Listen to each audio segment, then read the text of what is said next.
Some people like to say there's no such thing as a stupid question, but I disagree. If you've ever entertained the cesspool that is Facebook these days.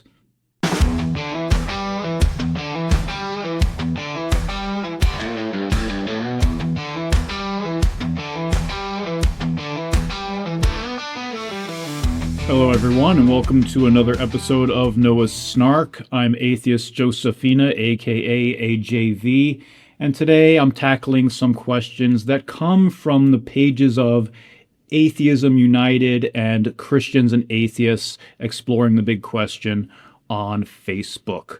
These are Facebook pages that are pretty low level as far as discussing theology and philosophy are concerned. Honestly, it's so disconcerting to me that these comments or these questions can be so devoid of any intelligence. How bad is the situation?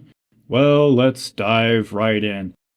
And I won't make this last too long because I don't want to make people cry. The first one comes to us from a believer. They ask, considering the many miracles of Jesus, from the healing of the deaf, the mute, lame, and blind, and deliverance from evil spirits, are you still saying that Jesus Christ did not exist? Oh, for fuck's sake. I replied, considering the many miracles of Muhammad, from splitting the moon to water flowing from his fingertips, to his ascension into heaven, why aren't Christians Muslims? I'll add to this, which I've said so many times. It doesn't fucking matter if Jesus was an actual historical person who went about being a prophet. It's the claims of the miracles associated with him that are in dispute, just like Christians dispute the miracles associated with Muhammad. Do you guys get it now? Please tell me you do. Next one. Atheists. Do you believe aliens exist?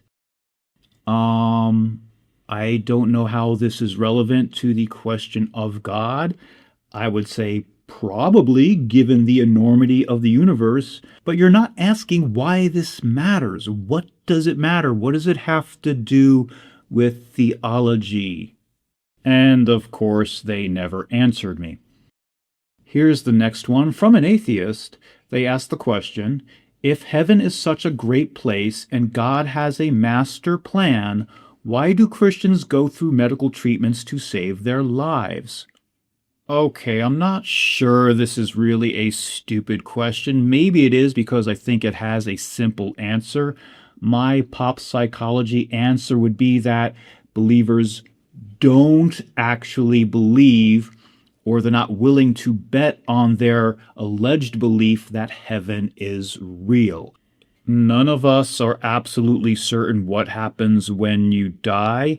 Believers are going to say they do know, but if that was the case, why aren't they putting their money where their mouth is?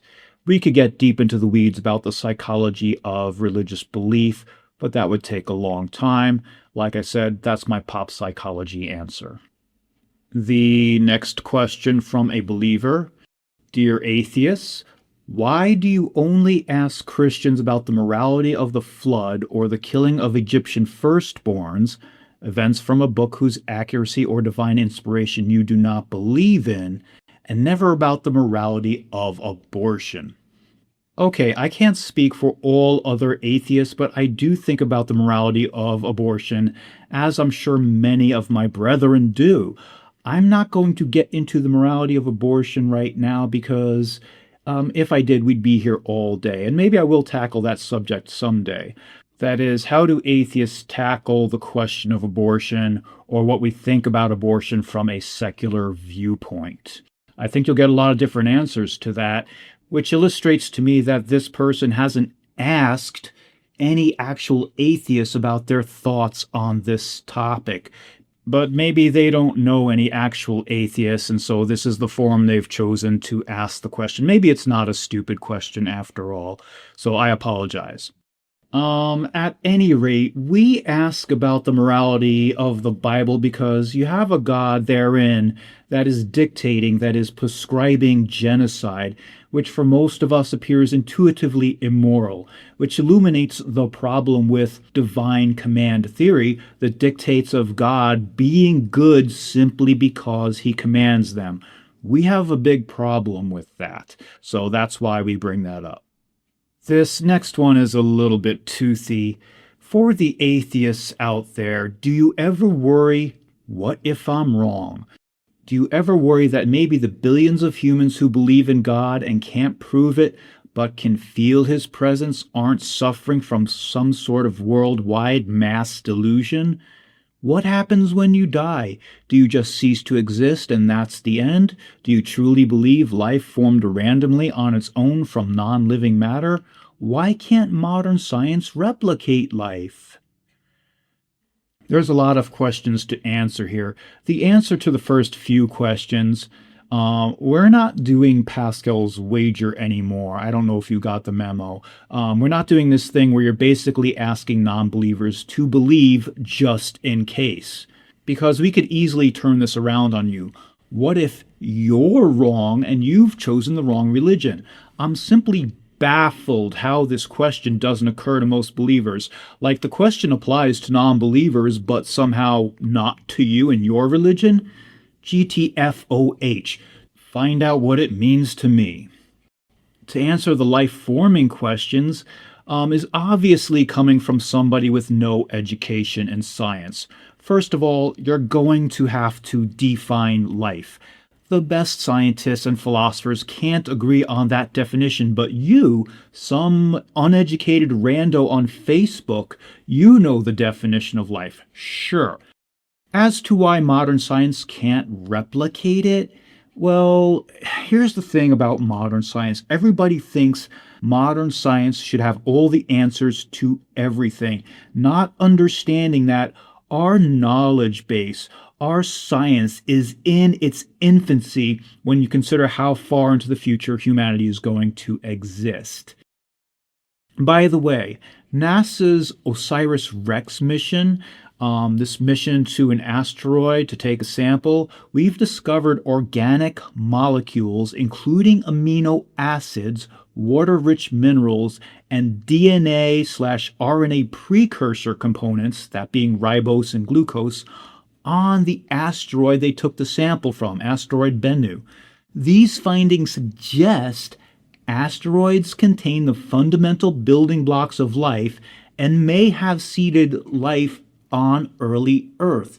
So please explain that, dear believer. You explain how you believe life originated on Earth, yet you have these precursors to life on asteroids that have nothing to do with Earth.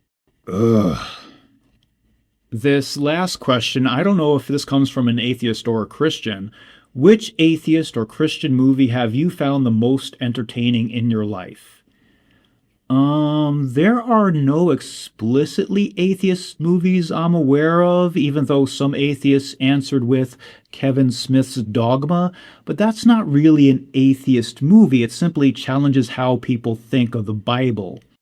But Christian movies, movies that advocate for believing in God, I will answer with The Passion of the Christ not because I enjoyed the gore.